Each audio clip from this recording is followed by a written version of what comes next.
Welcome to the Money Manifestation Ritual. I'm so happy that you're here. We're going to be talking about how you can make abundance and prosperity the norm. This is going to be so exciting. So let's get started with training number one. In training number one, we're going to be talking about the brain science behind manifestation. In this video, we're going to cover the 3 limiting energies to release, because we don't want that energy stuck in our bodies, how your belief system was built, and how it controls your actions today, the empowerment equation that instantly changes your results, and the flow of consciousness and how to use it to your benefit, the reticular activating system, and why reprogramming it speeds up the manifestation process. The overall goal of this entire training is that by the end, you have the tools to manifest more money, more clients, whatever you're focusing on. So before we get started on that, I'm Vanessa Ann Miller, and I like to call myself the mindset of marketing coach. I work with women entrepreneurs on their own mindset so that they can step into their full power to be able to have impeccable communication through their sales and marketing efforts with their audience and their prospects. And so part of that is actually having clarity around what you want to manifest. So they all go hand in hand, because a lot of times my clients come to me because they want to make more money from their business. They want to manifest a beautiful business and life that just really lights them up. And so before, my own manifestation abilities were crazy. They were like so inconsistent, kind of like this picture here that my 2-year-old drew for us.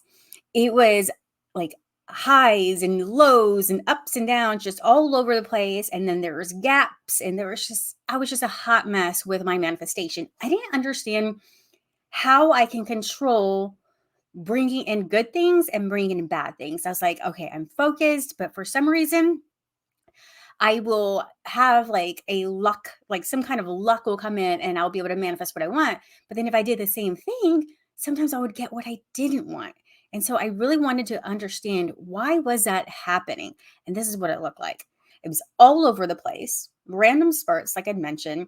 I felt the highs and lows with such intensity that it started to make me feel bad. I felt shameful. I felt guilty. I felt all the things that come with not getting what you desire. You kind of internalize that and feel like, what is wrong with me?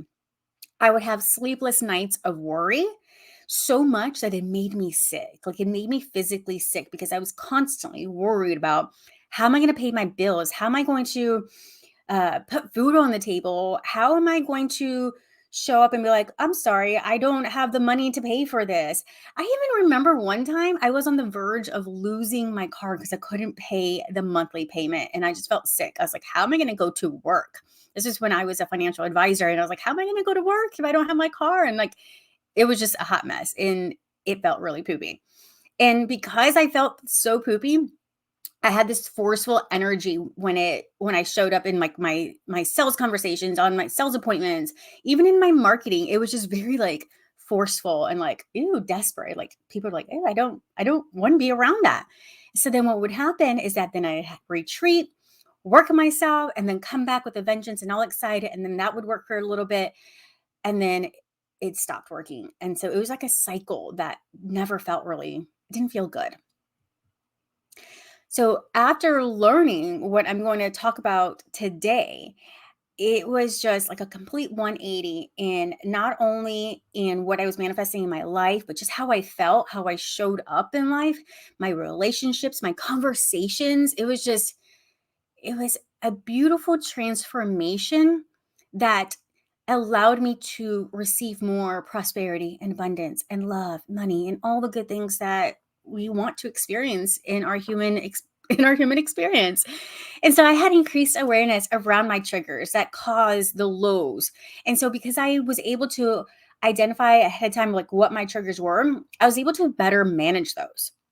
And so if I saw like, oh, this normally triggers me, it became like further and further apart that those triggers would come, because I would be able to see them miles ahead and I was able to better prepare for those triggers. And I had more joy and gratitude for the littlest things. Like, I remember recently I just like cried because I had a garlic press. I was like, "Oh my gosh, how blessed am I to be able to have a garlic press that saves me time?" Like, how that it right there is like it's such a huge blessing. And I know some people may think like it's just a garlic press. There are some places, some people in the world that don't have a garlic press. And so I was just so much more joyful and appreciative of all the little things and the big things in my life. And because of that, I had better and healthier habits that support my desires. Instead of having these self destructive, self sabotaging behaviors, I was able to choose things that were more congruent with what I wanted. And that was better for me. That was healthier for not only for the relationship that I had with myself, but the relationship that I had with others. And then my positive energy attracted more to me, attracted more opportunities, more people, and just like little things like going to the grocery store, people opening the door for me or saying, "Hey, go ahead and go in front of me," or just smiling and being kind. It was literally like a ripple effect of kindness coming from me to other people. And then as people would interact with me, and even my son, because as I'm doing these things, I'm showing him too. So I'm role modeling this for my toddler and my teenager, but my toddler is always with me. So he spends more time with me and really, really seeing everything. He absorbs it all. But what I've noticed is that our happy mood triggered someone else to be happy, and it caused a ripple effect. And if that isn't a beautiful thing to create in the world, then I don't know what is. So let's talk about those three limiting energies to release, especially in your business. It's going to be the broke girl energy, not the broke girl. That's a typo. The know it all energy, and the it's never going to happen energy. And I have more details of these different energies on my blog if you would like to read them. So, number one, the broke girl energy. You know you're in this energy if you sabotage yourself by procrastinating, which later leads to hustle that causes burnout. Remember how I told you I had that cycle? It was like, ooh, like energy, excitement, everyone loves me. Then no one loves me, everyone hates me, I hate myself. The shame, guilt, and then that right there is no way to run your business. It is going to trick your mind to thinking that you're not cut out for things. And so broker energy is like leaving things to the last minute. Like, and it's like the little things too. Like, for instance, I remember when I would like wait to the last minute to order contacts, knowing very well that I wasn't going to be able to see because I am like blind as a bat. And I would wait until the last minute because maybe I didn't have the money then. And sometimes what happens is that because that became a habit, even though I had the money, I found myself still doing those things. It was like broke girl energy, as if I didn't have the money to do it. And so what that tells my subconscious mind is I don't have the money to do it. And so therefore it's going to dictate my actions to always be in a position where I don't have money to do something, or the time to do something, or the energy to do something. And so then what happens is like in your business, you're like, I don't have the time, money, or energy right now to do it. And then you leave it for later. And then this is where the procrastination, the sabotage that comes in, and then the hustle that burns you out. And likely in this energy, your priorities are completely out of alignment. You think that maybe doing this busy work is going to bring in the money, or maybe you hide behind busy work because you're afraid to do the money making things like have sales conversations. Well, breaking out of this energy is going to take you from broke girl to abundant girl, or woman, really. And number two, the know it all energy. When you're in this energy, you're trying to learn, do, be everything for everyone and for your business, which leaves you feeling resentful and not moving forward. You literally try to do everything, pour from an empty cup, and then you find yourself resentful for doing that. You find yourself like telling a story of like, I do everything for everyone else and no one does anything for me.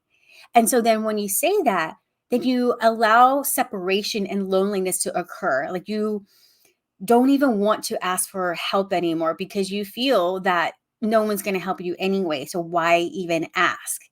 being in this energy can be so lonely and exhausting, and it really does slow down progress because you're trying to do everything yourself. You're trying to learn how to do the sales funnel, and then you're trying to do the sales funnel yourself. Sometimes in this know-it-all energy, we don't realize that the same investment that we paid for that do-it-yourself program, we could have redirected to pay someone to do something for us. So whether it is a funnel or an email sequence or whatever in your business, then that know-it-all energy is just really, like I said, stunting your growth, slowing you down, and you can't quantum leap like that. Quantum leap, sorry. Quantum Leap is the name of my group program. And I've been saying quantum because of that. So let's go on to number 3. Number 3 is the it's never going to happen energy. In this energy, you base your future success on the past experiences instead of the quality of your present growth and evolution. Now, you may be looking at all 3 of these and you're like, well, I feel that, and sometimes I feel this. That is perfectly normal. We can feel all 3 at one time. We can like isolate or oscillate between each one. And sometimes we can feel like, oh, I don't feel any of these right now. And that's a great thing. You could celebrate that. And knowing these, though, even if you're not feeling them at the moment, being aware of these when you do feel them, then you can easily figure out, like, okay, how can I shift out of this? You create the awareness around that. And so the never going to happen energy is forgetting all the miracles, all the beautiful things you've manifested before, and only focusing on the next desire.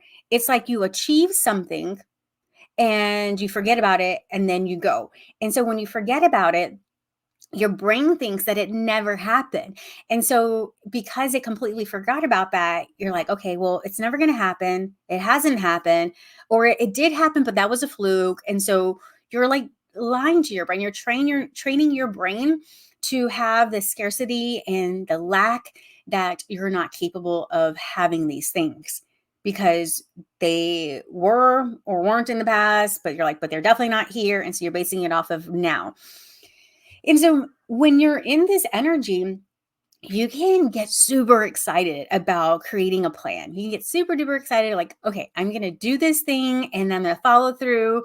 Sunday night, you write your to-do list from Monday. And then on Monday, you wake up and you're either not motivated or you chose to do something else, or you lie to yourself and say, well, this is a priority now. And sometimes we can even manifest things like illnesses or exhaustion. We can manifest these different things into our lives where that's our excuse. That's our reason for not acting on that to-do list or acting on that plan that we had. And then that reinforces your belief that it's never going to happen. So let's talk about beliefs, since I just said your beliefs, right? Your belief system was created from the ages 0 to 7.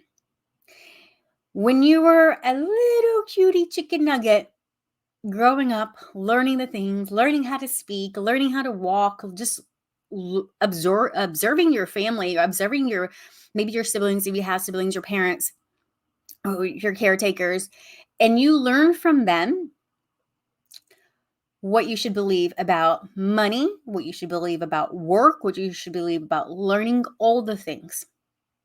And as an adult, you're operating on that belief system that your little chicken nugget self couldn't really fully comprehend as an adult, but you only saw it through the lens of a child. You're operating off of that. It's embedded in your neurology. It is like literally part of your cells. It is part of you. And that needs to be transformed in order for you to be able to manifest what you want. Because your beliefs are your brain's programming. It is literally like putting in a CD or cassette if you're old like me, like it's like literally putting in that information and then running it. And so like you're like listening to the same song over and over again. And that song is telling you how to act. It's telling you which actions to take based off of the belief systems that you created from ages 0 to 7. It's going to keep you safe because during this time, it was all about you being safe, feeling loved, needing to be able to trust your environment. And so these beliefs are going to always inform your actions. So, one of the things that I found myself and clients getting stuck in is that they are at effect, meaning that their circumstances are what cause them to not have what they want. They place blame outside of themselves. It is because of the algorithm that I can't sell anything. People can't see me, so I can't sell anything. It is because I have a small list and of email list. And so if I have a small email list, then that means I can't really sell to anyone because no one's seeing me. And there's all these things of like why they can't do something. Now, the empowerment equation says that being at cause is greater than being at effect, meaning when you are in your power and you know that you're in control of your circumstances, then you can see what's going on and discern how you can make more powerful decisions, how you can be in control and at cause for what you want to happen in your reality. So, being at effect, like I mentioned, is placing blame externally, saying that well, if this person would have loved me as a child, then I wouldn't have these visibility issues. I wouldn't have a fear around showing up. If my parent didn't tell me that I was not pretty or that I wasn't pretty and that I was maybe ugly or whatever, then I wouldn't feel so shameful in showing up. I wouldn't like be scared of going live. Being at cause looks like this may have happened, but I choose to see it differently. I choose to see the learning in this. Or my audience may be small, but I know that there's different ways for me to be able to connect with my dream clients. And when you start to think in a more at cause mindset, your brain starts to go to work on all the different ways that you can maybe hack the algorithm, get more clients, do all the different things that someone being at effect may not see the answers of how they can improve their situation, how they can manifest more money, how they can sign up new clients. And so the key here is that you understand that you have the power of choice and you have the power to choose what kind of a meaning you associate with things. So, what kind of meaning you associate with having low engagement? Does that mean that no one sees you, no one likes you? Or does that mean maybe you just posted at the wrong time and you could try again? So being at in your power is being at cause. Always choose to be at cause versus at effect. Understand that life is happening for you and through you, not at you. Like things aren't happening to you. So, which leads me to how the brain works.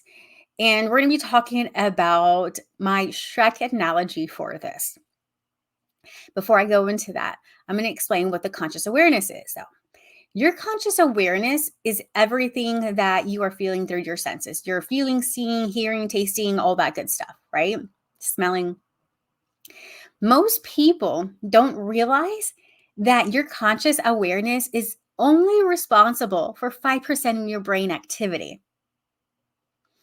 So sometimes when we perceive something, we make it bigger than it truly is. Sometimes if we see low engagement, our brain is telling us that low engagement on our social media posts means something about us. And that, you start to feel like these emotions about it. You start to like make something, like I said, a lot bigger than it really is. The logic and reasoning behind your conscious awareness sometimes overtakes us. It overtakes us, and there is no element of allowing more of what is part of our neurology to transform or really help us take the actions that we need to be able to draw in what we want. And so what happens is that our conscious awareness will perceive things. It'll pick up on these things. And then our critical faculty, which is established during our adulthood. We didn't have this during the imprinting period from 0 to 7. Like that's what we were developing. We were developing these filters of how to perceive the world, right? In our environment. And so the critical faculty is what filters and communicates with the subconscious mind. So as you create these filters growing up after the age of 7, it determines what we allow into our long-term memory, which is the subconscious mind, which is our belief systems that dictate our actions, right? So our critical faculty will look at some kind of goal that you want. Let's say there is an opportunity for you to be able to speak in front of thousands of people. And when you were a child, you were told to be quiet. No one wants to listen to you. So you were always afraid to speak up. You were afraid to be in big crowds. And so now as an adult, you have an opportunity to speak to in front of thousands of people, to pitch your offers, to add the value, to attract the ideal clients. But your critical faculty gets that information and says, "Oh no, this doesn't match our belief system, our neurology. This doesn't match our habits and all the stuff that we have in our subconscious mind." Because remember that time they told you and when you were little to sit down and be quiet? So, nope, sorry, we're going to reject this. We're not going to allow this to come to our awareness. Kind of like this, like you may be scrolling and there was an opportunity, but your mind doesn't perceive it because that's not something that's in your neurology. So it may not even be, I mean, it can be, but it may not even be that you're presented this opportunity and then you say no. It could be like literally that the email came in, the post like you saw, like, or like that you were scrolling by, like it didn't register for you because it was not something that is part of, again, like your belief system. And so the critical faculty is going to only allow things in that is familiar with your subconscious mind, which brings me to the subconscious mind. This is responsible for 95% of brain activity. This right here is what is going to drive our actions. It's our belief systems, our skills, our habits, our responses, our values, all that. It's like basically like it runs the show here. So let's talk about my Shrek analogy. I want you to imagine that Fiona the princess is the subconscious mind. She is the gold. She is the prized possession. She holds the key to what Shrek wants to be able to have. I think he wants to, there's some kind of reward that he's going to be getting, right? So Shrek is the conscious awareness. He is the unknown thing, or he's bringing in the unknown information to the subconscious mind, which is Fiona. But the critical faculty, which is the dragon, doesn't want Shrek to come into the dungeon to rescue Fiona. She doesn't want them to communicate with each other because he's unfamiliar. He is not, he's a stranger. So she's going to do whatever she can as the gatekeeper to keep that information that Shrek has away from Fiona. Now, Donkey is the distraction.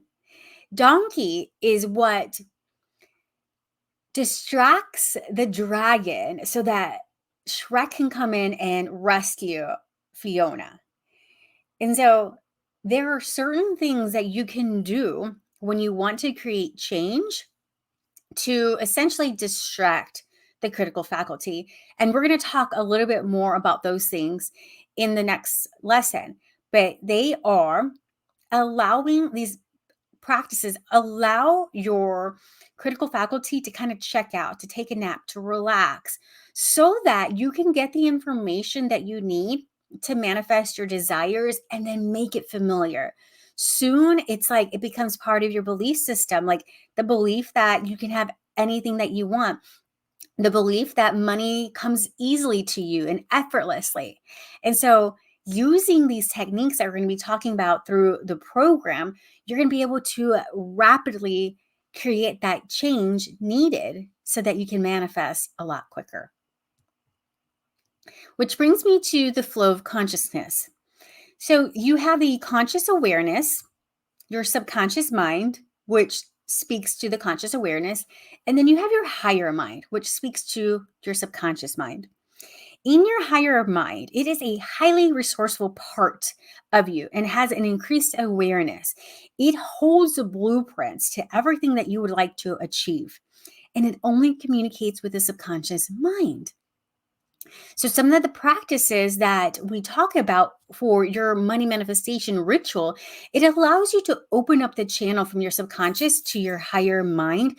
So, you get the answers, you get the direction of where you should go, the things that you should say and do to be able to draw in more money, the clients, and all the things that you desire. Now let's talk about the RAS. The RAS is the reticular activating system. It is essentially, the way I like to explain it is that it's a heat-seeking missile. When you tell it to go after something, it is going to keep going after it until it brings that to you, brings it into your reality. So think of it like this. Have you ever been in the market for a new car? You start to do the research and you start to like really envision like what it's going to feel like to be driving that car. You pick out the specs, you pick out the color and all that, right? And then maybe you're going to wait until the weekend so you can go to the car lot and pick one out. So let's say that's a Monday, right? You were researching on at work or, whenever you're working on your business, you took a little break. You're like, I'm going to start researching the car that I want. Well, throughout the week, you start to realize, man, I'm seeing this car all over the place. That is your reticular activating system said, hey, you wanted this? Here it is. Here it is. Here it is. However, sometimes people don't program it in the best ways. They are not telling it very clearly of the things that they want to bring in, they want to manifest. And so when you can reprogram your reticular activating system, it can speed up your manifestation process because you're going to reprogram it with clarity and exactly what you want. And it's going to bring it so much faster to you for you. It's like literally going to work for you. And it's gonna be like, hey, here it is. It's going to open up more opportunities. You're going to have more awareness of how to get that manifestation now or sooner.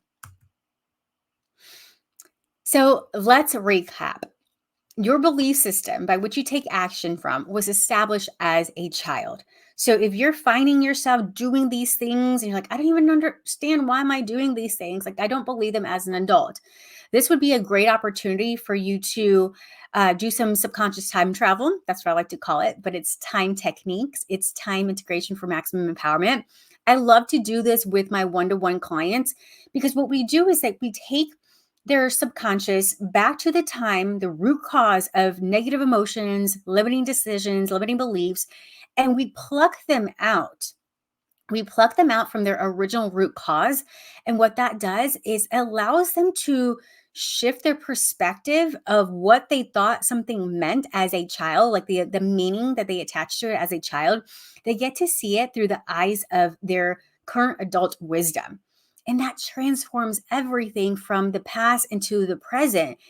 I've done this myself with my own coach. I've done this with clients, and you could just see the relief on their face and in their body, in their posture of how the understandings that come, the learnings are like, oh my gosh, like I'm feeling empowered to take this action from the perspective as my adult self and not the limiting beliefs or the limitations of a child, the understanding of a child. Your brain will want to keep you safe by allowing only familiar information in. And so, reprogramming your brain, your belief system, is going to help you manifest a lot quicker because what you're doing is you're trading out what is familiar, maybe the lack. Or maybe the scarcity or the I can't have this because of this. You start changing those beliefs and you start changing them into a more empowering belief of what you do want. Like, oh my gosh, this is my birthright. I deserve wealth. Wealth comes easy to me. And that right there is going to make things come out so much quicker for you. Things are going to be drawn to you a lot easier. So, in summary, to manifest more money, more clients, all the things, you must reprogram your belief system to realize what is possible. So, now it's time to take action. Make the most out of this training. Inside the course dashboard, you're going to have a journaling workbook so you can unpack your limiting beliefs. The journal prompts inside are going to be able to guide you to be able to create this awareness, and then we're going to transmute them later. Listen to the infinite awareness meditation to relax your mind and really relax your nervous system so you can be able to figure out like what is coming up here and how can I release this. Remember, we are relaxing the critical faculty. We're slaying the dragon. We're putting the dragon to sleep, distracting it so that we can get the information that we really want to create our reality into our subconscious mind. And I would love for you to share any of your aha moments inside the Facebook group, The Aligned Businesswoman, or on Instagram, and then tag me. I would love it. All right. Up next, we're going to be talking about extracting those blocks that hold us back, how to train your brain with this secret language, and then we're going to install new programming that opens up the flow of abundance. Congratulations, you completed video 1. You're 1/3 of the way. I'm so proud of you. You're doing great. I will see you in the next video.